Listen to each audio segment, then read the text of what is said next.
的介绍哈，其实不敢当啊哈。那今天真的很高兴能够跟大家一起来敬拜上帝。虽然我们很近了哈，我们是邻居哈，但是好像又好像很遥远，因为礼拜天我们有我们的事，你们有你们的事哈。不过透过这个理财有道的课，我就认识了很多我们当中的弟兄姊妹哈。真的是很感谢主，我们能够一起来敬拜上帝。要请大家原谅哦，因为一个多礼拜前跌倒了哈，所以撞到这个直接下巴落地，这个整个就黑青啊，足严重哈。不过感谢上帝，就刚才只黑青尔，喙齿啥全身躯拢 OK， 所以容允我容许我哈戴这个口罩遮我的这个伤口啊。好，谢谢大家哈。那今天很高兴大家一起来探讨圣经里面的这个财务的素养。好，那我真的看到第一堂礼拜跟第二堂礼拜的参加的成员哈，第二堂礼拜大家都好像比较年轻一点哈。那年轻的时候，你如果接触到天国的财务制度或是财务规定、财务的素养，你如果年轻的时候就了解、就认知，那你一生上帝会赐福给你。上帝会给你很大的祝福，所以我自己投入在这样子的一个事工当中啊，我自己都发觉哇，上帝真的是祝福满满。那今天很高兴来跟各位分享。我本身是我的父母亲是小学老师，中学的老师。那我小学6年级的时候，我母亲就过世，所以我的父亲独立抚养我的4个小孩。那这个大学，我甚至还要去校牧室因为我在中原，我是中原毕业的，校牧室去这个申请免息贷款，来完成我的学业。这是我的背景，但是那时候的牧师，教会的牧师，就要我们要11奉献，要11奉献。所以那个时候我每个月就奉献120块钱。爸爸给我1200块，就奉献120块钱。但是这个变成我的一生的习惯，一生的一个教导，所以一直到现在我都还11奉献。所以现在的奉献的金额当然超过100倍、1000倍了，但是并不因为这个样子就气一杠，没有，反而上帝的祝福是满满。这个课程是我进入这个天国财务素养的第一课，是我本身。我也不了解理论，我也不了解这个是怎么说的，但是呢，我就牧师怎么说，我就怎么做。11奉献这个是非常奥秘的一个上帝的心意非常奥秘。那这个奥秘呢，上帝还说你如果不相信的话，你可以试一试你可以试一试啊！你如果不相信，如果试不成功没有关系，给你试，你自己试看看。不过这整个财务的这种制度，你一定要了解。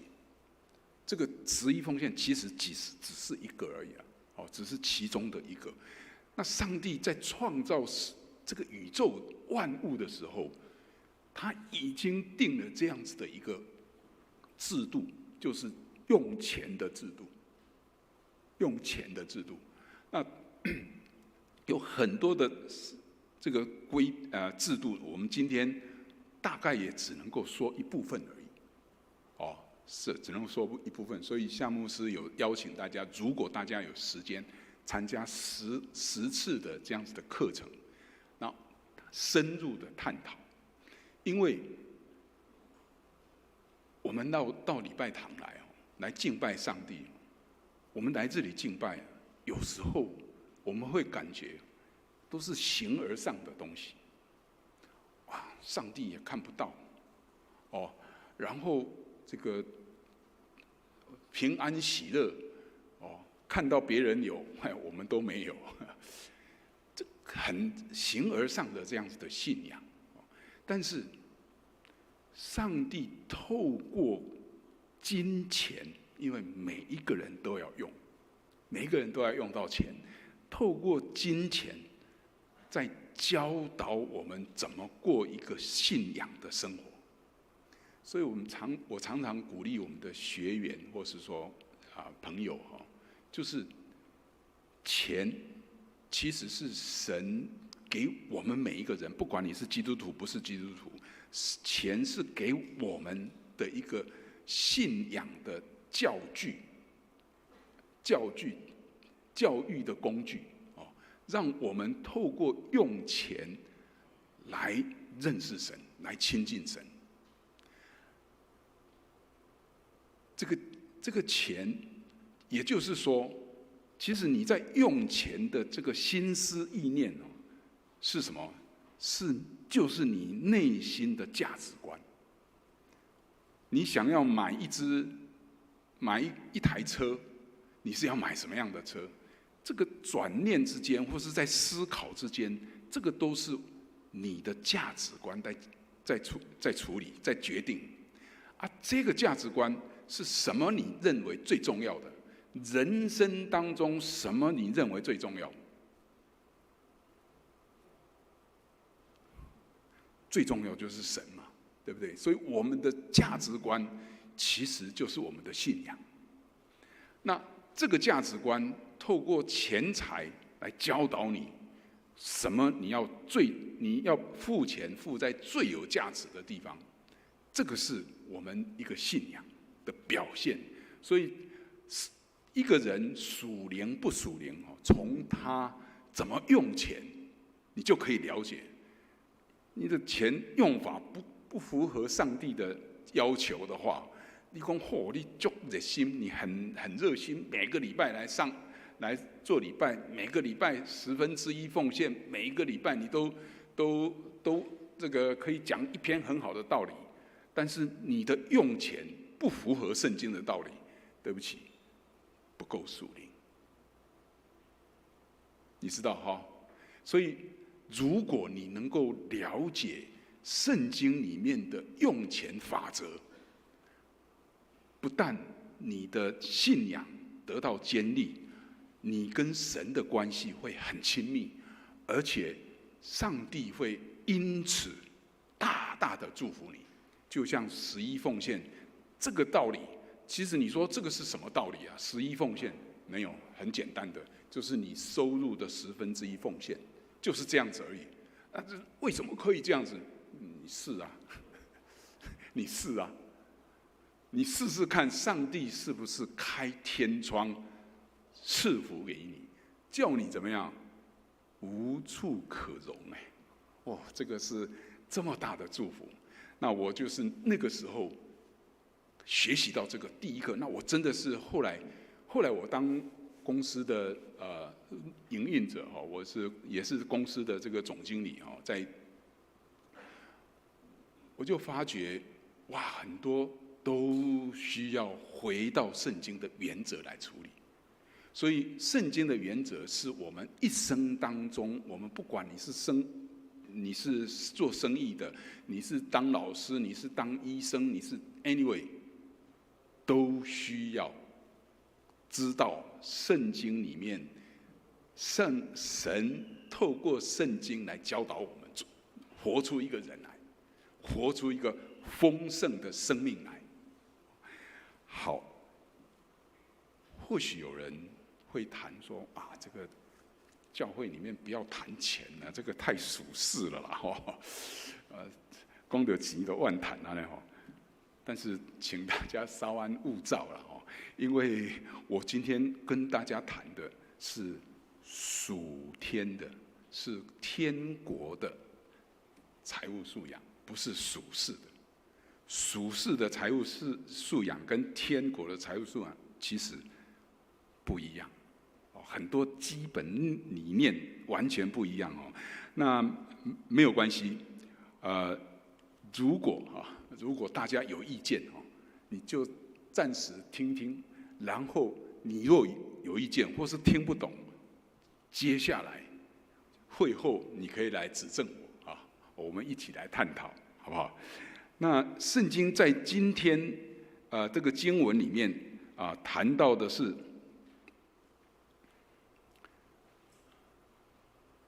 圣经在今天的经文里面谈到就是那个主人，那个主人呢很有钱，然后他把他一部分的财物交给一个管家来管理，那这个管家呢后来被人家检举说他浪费，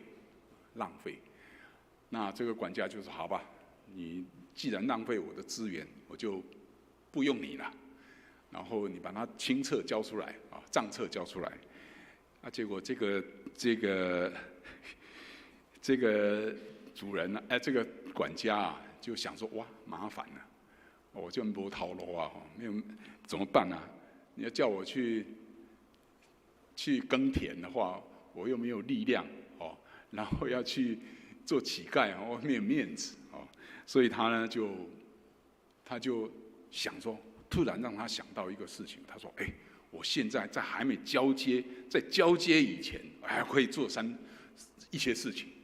他就把这个欠主人债的人叫来，这个欠100篓油的说：你把它改一下，剩下50，那个100担的这个米的剩下80担，就这样子减轻他们的负担，来赢取人的人情。他用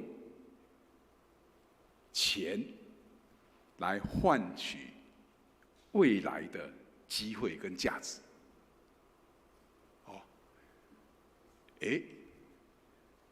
以现在来看这个经文，以现在来看，这个人这个管家那就是贪污嘛，是吧？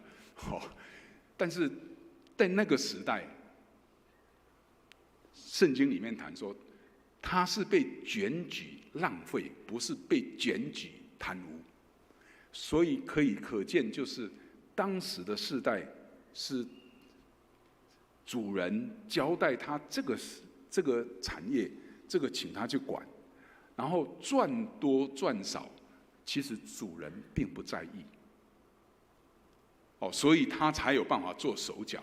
所以主人也不是因为这样子来责骂他，反而说：这个人真聪明。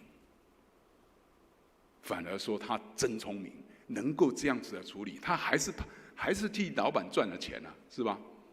还是有替老板赚钱，但是他把在这个赚钱的当中来做他未来的打算。这是这节圣经节，然后主人居然还夸奖他，所以有人看不懂啊，这一节的经文，有人根本看不懂，但是我们可以看得出来，就是说，这里面有一个经文就是不义的钱财跟真实的钱财，这是一个对照句什么是不义的钱财？什么是真实的钱财？那对不起，这个是和合本的和合本的。那我们今天念的台语的部分呢，是今世的钱财，今世的钱财跟真实的钱财两个对照，所以让我们活在这个世上，其实我们都在用今世的钱财。所以，当我们在今世的钱财上忠心的话，人就会把我们主人，或是说我们的神，我们就会把真实的钱财给我们使用。如果你不用，你不会用，你不忠心使用今世的钱财，那你对真实的钱财你就没有份了。这是一个我们必须要去面对这个经文里面跟我们探讨的，给我们的教导。那什么是真实的钱财？什么是不义的钱财？或是说今世的钱财？这个2个礼拜前不止了，1个月前了大湾教会他庆祝130周年纪念。那个洪牧师，主任牧师洪牧师，他很有心他把他们的教会的历史整理出来，然后发觉说，这个教会原来是2个弟兄捐的土地，然后盖起来的。然后呢，他又去发掘说，这2个人到底是谁？因为已经都不在了，所以他去找到处去找，然后各种线索去找。各种线索去找，你看上面有这上面的图案这是最后那个夫妻的那一块，那个是张江海弟兄跟他太太，是最后130周年纪念前1-2个礼拜才找出来的，所以神就让他有这样子的机会，让他找出来。那另外一个叫做李比长老，那这个是。那他就这个洪牧师呢，就邀请他们的子孙，这些子孙到这个参加这个130周年纪念。我就碰到了我们富强教会的张希道长老，他就是张江海，好像叫他是曾祖父。那因为我太太的这边的家族是另外一个李比长老，他的家族，但是已经好久根本不了解不认识，但是呢，居然被他找到，就邀请我们去，所以我们也去了。就在那个场合，我们一起见面，很高兴，我们都一起享受我们的祖先这个所种下的这个果实。好，2位当时的会友，他把当时的钱，我想应该也不是很多钱，或是说当时的钱不是很多，但是已经很大的钱奉献以后，这个钱买了地，然后建了教会。不但他们当时的会友得到祝福，然后整个教会130年来都一直的祝福这个所有的弟兄姊妹，甚至我们这些子孙，上帝也祝福。好，所以这2位，他把今世的钱财转变成真实的钱财。这我那天参加过以后，我真的我今天一定要跟各位说这个故事，因为一方面这个张希道长老是大家的长老，是跟大家有关系；那2方面呢，跟真实的钱财还有今世的钱财有关系。所以我们并不排斥所谓的今世的钱财，因为今世的钱财，圣经上说，你如果在今世的钱财你不忠心，那个真实的钱财，上帝就不会托付你。但是你如果在今世的钱财忠心，那上帝就会交代你更多的真实的钱财去料理。当然，我们就能够在这个当中来享受上帝因为赏赐给我们真实的钱财，所以我们就生命会丰富，我们的关系会扩大，我们神的祝福就更多。所以我们在探讨这个圣经里面所谈的这个部分，我们一定要了解上帝的心意是什么。上帝在创世的时候就已经告诉我们了，这个金钱的使用如何使用，它有它的制度，它有它的规章，有它的法令。透过这些你来使用的时候，那你就知道，你就更能够得到上帝的祝福，得到更多，上帝会委托你更多的真实钱财。这是1个月前大概1个月前，在大湾教会，我听了看了以后，会非常感动所以我说我今天一定要跟大家分享。那圣经里面在金钱上的教导，其实非常丰富，非常丰富。大概几个礼拜前台南中会有办一次的这个财务素养教育。那我们当中立荣老师也有参加那个时候还有我看到好几位其他教会的人都有参加他今天也在我们当中当时我就跟他们分享另外一个故事，是3000、5000，对不起，5000、2000、1000的那个故事你不要这个故事非常的精彩，5000、2000、1000这样个故事，我们就看到上帝的那个财务的原则是这么的丰富。那我想那一天我这样分享我今天就不应该再分享那个所以我本来是想说那个再开罐头大家再来听一次结果后来我想改过来了。我用今天这个不义的管家来跟各位分享。你可以知道圣经里面谈到这个金钱的经节是这么丰富一共有2350节，这什么概念呢？圣经谈到祷告，大概500节，很重要，对不对？500节。圣经也谈到信心，你要有信心，大概也是500节，但是竟然谈到财务有关的经节2350节，非常丰富。所以，如果我们能够了解神的这样子的作为，神的这样的思维，你就可以在今世上现在你可以面对很多世界的挑战。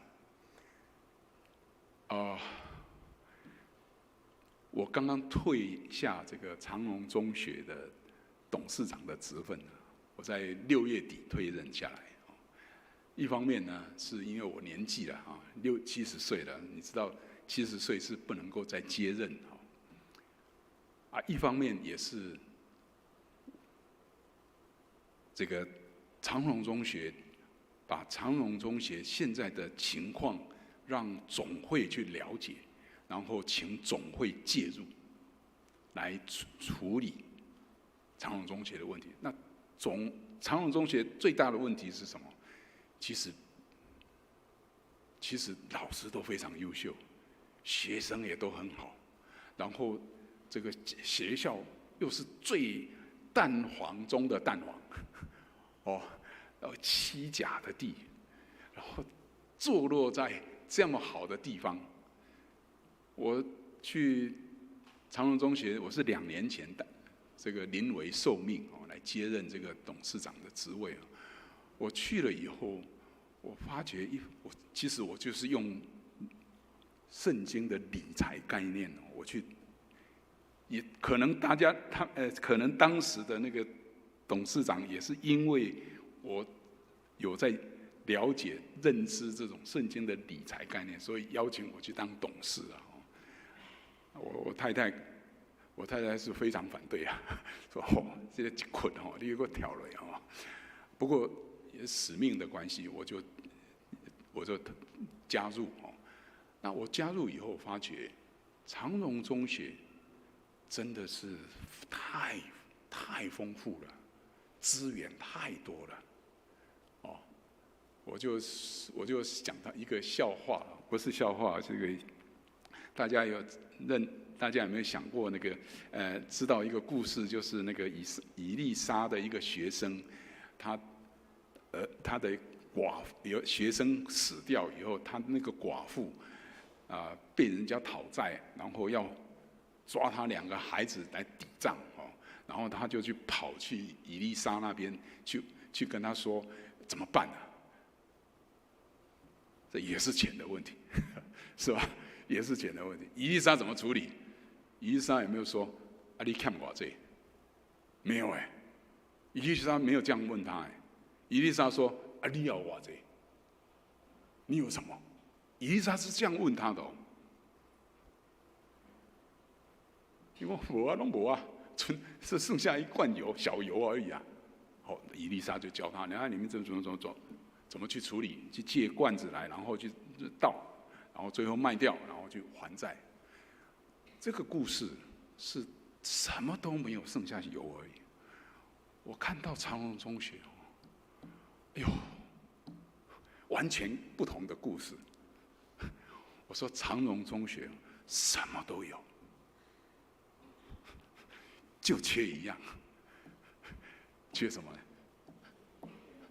缺现金而已啊。什么都有哦，资源，你看那个土地多值钱啊，超过50亿耶，对不对？只是不能卖而已啊。但是可不可以用？可以用啊。你如果现在要去买，才来见效的话，你要准备50亿啊。但是因为不能卖，所以没有办法变现啊。问题在这里啊。他什么都有啊，老师又很优秀，学生也都很好，这个录取率各方面都不错，但是就是缺钱，就是欠现金。欠钱应该很简单嘛，对不对？是不是很简单？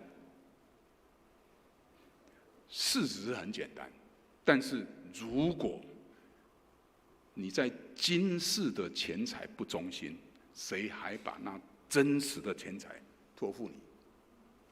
安尼恁听有无？很严肃的问题哦。所以我们一定要在今世的钱财上认识怎么样的来使用这些钱，然后你会得到的祝福是超乎你所求所想的。这是神的原则，这是神的原则。好，所以我今天真的很高兴，也跟大家一起来探讨。好，我们继续哈，在这个故事《路加福音》16章这里面谈到的一个很主要，还有一个很重要的一个原则啊，这个财务原则就是主权在神。主权在神，意思是什么？是我们所有的东西都是神的。我们所有的东西都是神的，没有一样是你的。可能你会说，这贵死了啦，这圣经讲的贵死了啦，过时了啦哈。但是，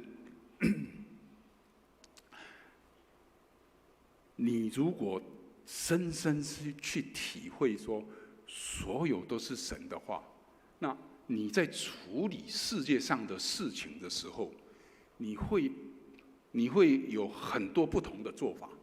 就像长荣中学好了，长荣中学我担任董事长，当然要管理所有这些钱财，你要负责的，这个是法令规章规定的哦。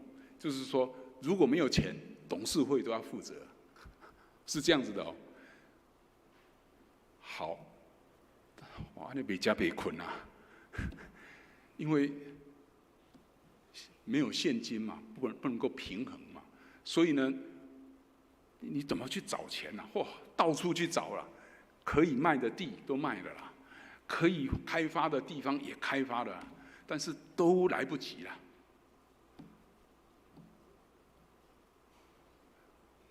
如果你认为你没有把这个看作是上帝的产业，你把它看作是你的产业，那你真的很辛苦哎！你怎么承担得了这么重的担子啊？这个是长荣中学的问题哦。公司一样啊，我们公司是谁的？请问公司是谁的？也是神的啊。但是如果你把它看成是你的话，好，赔钱的时候你怎么办？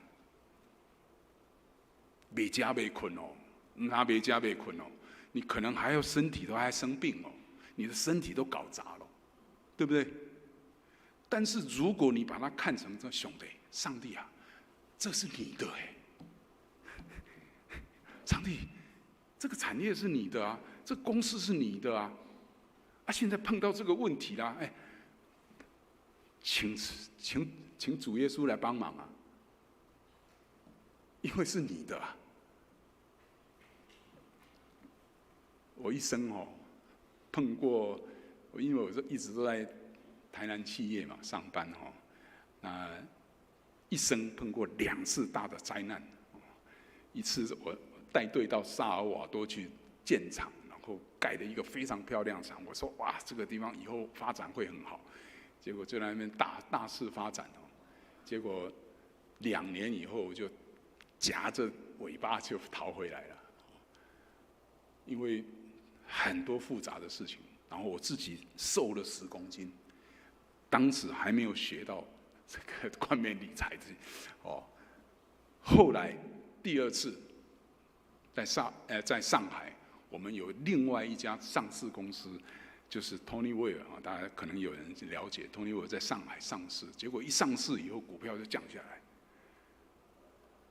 我们董事会说：“哎，这怎么是这样子的情形？你赶快过去看看。”所以我大概有2年的时间在那边处理这个问题。结果后来最后2年以后，还是夹着尾巴回来，因为做不起来。但是第2次，我就天天的祷告，在上帝面前祷告。祷告完了以后，2年以后，虽然还是关了几乎没有是营业了，但是感谢主，现在你们去看 KY 台南股价，目前当时是已经剩下这个水饺股了2、3块钱的，已经快要下市了。结果现在50几块钱，上帝会负责。如果你把我们的主权交给神的时候，上帝会为你负责。但是如果你抢夺或是浪费神的资源的时候，上帝就让你 let it be 任凭你你自己去烦恼吧。这是上帝的原则，让我们知道说我们怎么样来面对我们这个世上所有的这些挑战。我们记得主权都在神，你说怎么可能是主权在神呢？明明钱是我赚的1个月薪水都是我辛苦赚的但是你有没有想到，因为景气不好，你也是可能会没有头路那不是你的因素，你打拼都有法度赚到的钱对不对？还有你怎么样去面对这样子的局势？你的这个局势，你要怎么样去处理这些问题？这个都是我们值得我们去探讨的了而且要深深去抓住上帝的心意是什么。我今天一直在强调，也就是我们今天的主题：天国财富素养。就是你一定要去了解我们的神，他在财务这方面他的律例典章制度是什么，然后你要照着这个制度。所以像我们 Tony Weir， 我们这个上市公司，天天跪着祷告，虽然表面上看起来这个公司还是结束了，其实没有结束，现在还没有在做这个 Tony Weir 这个事业没做而已，这个公司还在。但是你知道，我们当时退回来的时候，神让我们没有欠人任何一块钱，就回来台湾。然后那个时候股票因为转换啊，所以股票荡到不行，2、3块钱。但是上帝又祝福，到现在50几块钱。不是人，不是人熬了，而是神带领，而且是什么？你也不会因为这个样子把你身体搞砸了。这个是很重点的。你如果能够把主权交给神的话，你的身体就能够保全。上帝的祝福在我们的当中，所以这是主权在我一个很重要的一个概念，在我们的现在我们的日常生活当中，你都要这样子的一个思维，不容易，真的不容易，因为这个现代的法令规定说，房子登记在你的名下，这个房子谁的？你的嘛车子登记在你的名下，车子谁的？银行簿子里面的钱，你的银行簿里面的钱，那个银行里面的钱是谁的？我们都知道是我的，对吧？但是圣经上不是这样写，圣经上怎么写？来，我们看，地和其中所充满的，世界和住在其间的，都属耶和华。你说这个太古板了吧？是不是太古板了？不过，你看自然律是什么？你来这个世间，你有没有带什么东西来？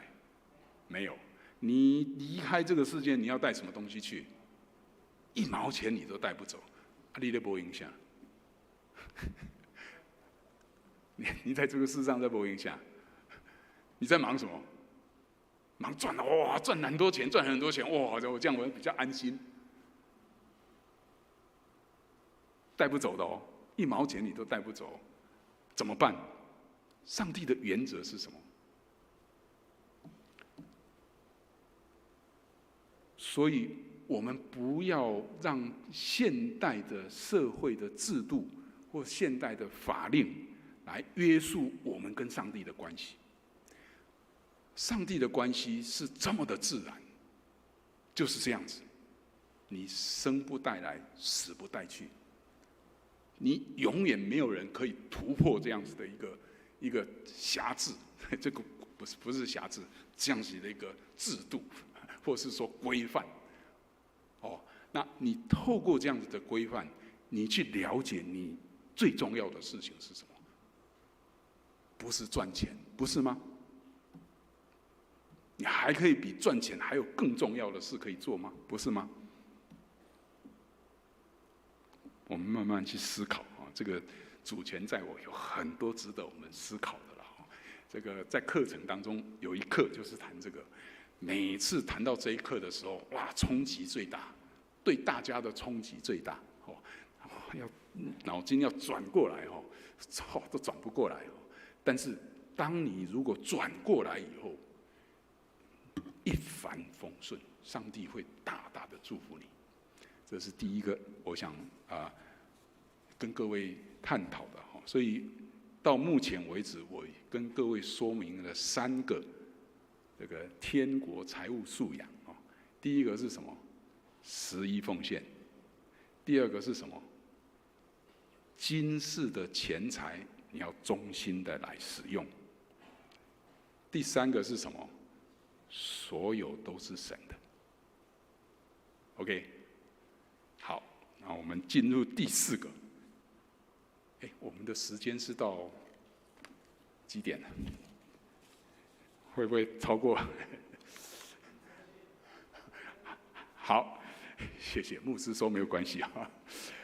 在这个当中，我想也跟各位分享一下哈，这个关系啊，这个关系就是你的角色是什么？你一定先要了解你的角色。你在这个世界当中，上帝创造你，你的角色是什么？你一定要了解这个关系啊！哈，好，你跟上帝的关系，你说没有关系，或是你不相信神，那个上帝都不 care， 你相不相信是你的事。但是上帝跟你的关系就是这个关系，上帝掌权的上帝，然后呢，上帝要我们常常来敬拜他，然后呢，上帝知道我们人都已经犯了罪，所以他要救赎我们，这是我们跟神的关系。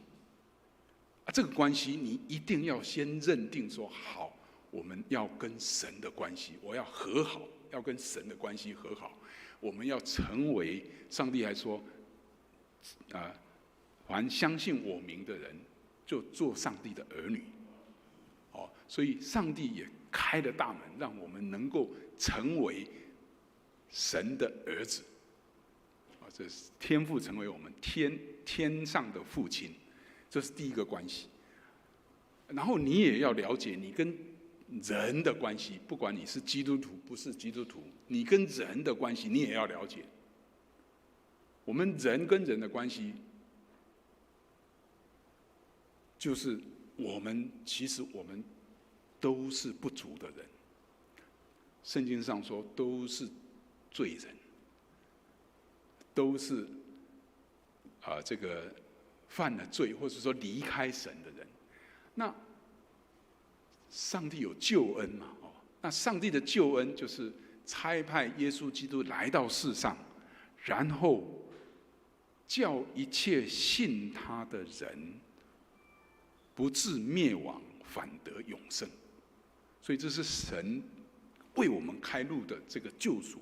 所以我们人跟人之间，我们怎么样的？我们的关系是什么？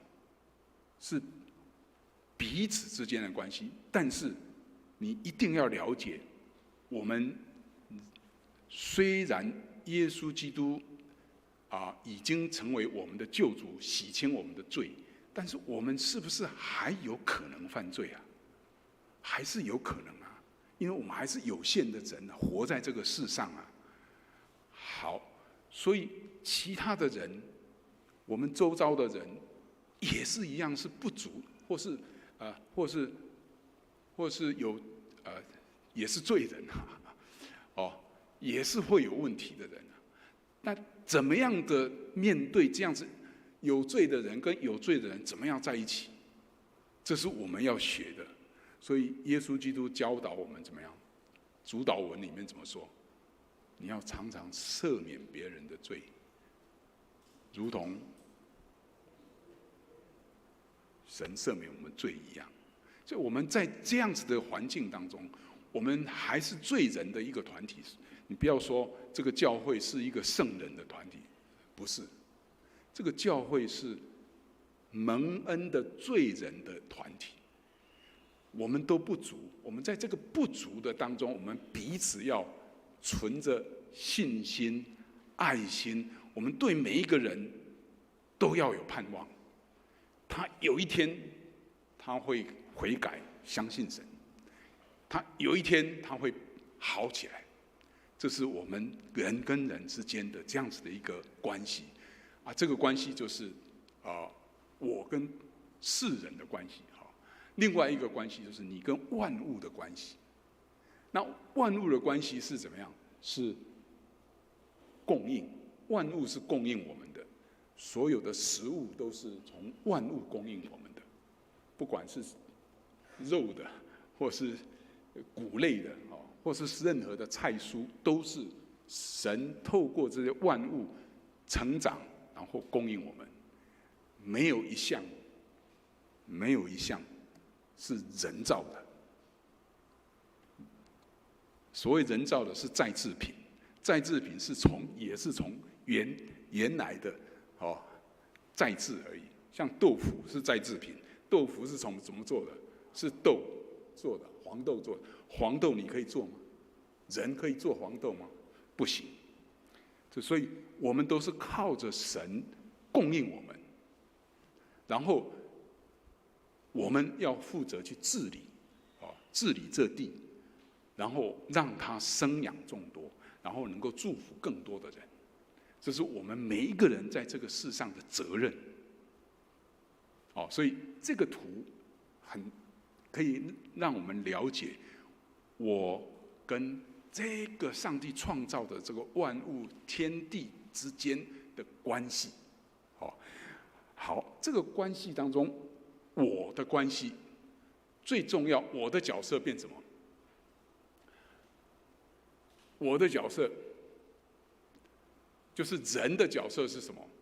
就是要生养众多，遍满地面，治理这地。也就是说，神要我们来管理这个地，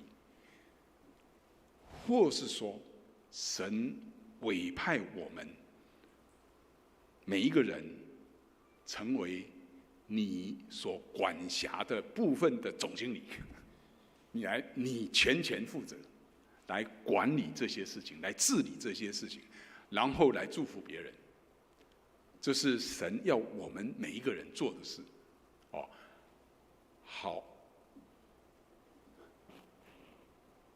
然后这个圣经里面常是谈管家啦，就是管家的概念。你就是来这个世上，上帝要我们做一个管家来管理这个事。那管家的身份呢，不需要博士学位也不需要什么样的才能。管家的责任就是要忠心，所以没有一个人可以说我没有能力忠心。更不人会当安尼讲，有人可以这样说我不会忠心，没有，不可能有。不是你能力的问题？管家不是你能力的问题，而是你意愿的问题。跟我们的信仰其实一样，我们信仰不是说你要博士学位才可以来成为基督徒，不是，就是你愿意不愿意，只要你相信，你就可以。意思一样，对于管家，神的原则，这又是原则，对不对？神的原则是什么？你要忠心，就是一个忠心而已，就是你怎么样的忠忠实实的来使用上帝这个资源。那你如果在现在今世的钱财忠心，我就要这个圣经是说，如果你不忠心呢，谁还能托付你呢？但是反过来说，如果你忠心，上帝就会托付你更多的真实的钱财。所以在这样子的一个角色上，我们能够确立我们的角色，然后我们不管做什么事情，像是给主做的，不是给人做的。好，最后就是这个今天很多事情世界上很多的事情其实都是因为跟财务有关系不管你的家庭出问题婚姻出问题最大的问题是什么呢？没有错就是钱的问题。因为夫妻两个观念不同，那到底是先生的对呢，还是太太的对？都对都错，有的对有的错，所以怎么办？两个人最好一起来学习神的财务原则，这样子的话，就让我们能够解决这个婚姻家庭的问题。同样的，我刚才说长荣中学也是一样，在碰到这个问题的时候，也是财产，也是财务的问题，怎么样去面对？我刚刚已经说了感谢主，这个总会已经出手来处理这些问题。所以相信长荣中学很快会转变，在财务问题能够转变过来哈。但是当然，长荣中学也不是就是拿钱就有法度处理代志，也不是这样子哦。好，还有很多例子啦，在这个世上很多例子。你说日本30年来景气都不好，问题出在哪里？也是财务的问题，也是债务的问题。其实不要小看这个债务的问题，但是你怎么去解决？回过头来用神的方式来解决。哦，那更不要说中国大陆了。中国大陆，你看现在的问题这么严重哦，这种倒闭潮啊，正排山倒海而来啊。哦，这个是会碰到什么问题，大家都不知道。问题还是在财务，还是在价值观的问题。好，我们真的是求神保守，帮助我们透过学习神的诫命、神的律例、神的典章、神的规定，然后来处理我们的财务原则，这样子，你就能够如今天的经文最后的经文所说的，在申命记30章15到16节这样说：看啊，我们一起来念好不好？看啊，我今日将生与福、死与祸陈明在你面前，吩咐你爱耶和华你的神，遵行他的道，谨守他的诫命、律例、典章，使你可以存活，人数增多。耶和华你神就必在你所要进去得为业的地上赐福于你。愿上帝祝福大家。我们一起来祷告好吗？我有一点感动哦，因为冠冕的课程哦，一开始跟结束都跪下来祷告啊。我邀请大家，如果你可以跪下来祷告，我们就一起跪下来祷告好吗？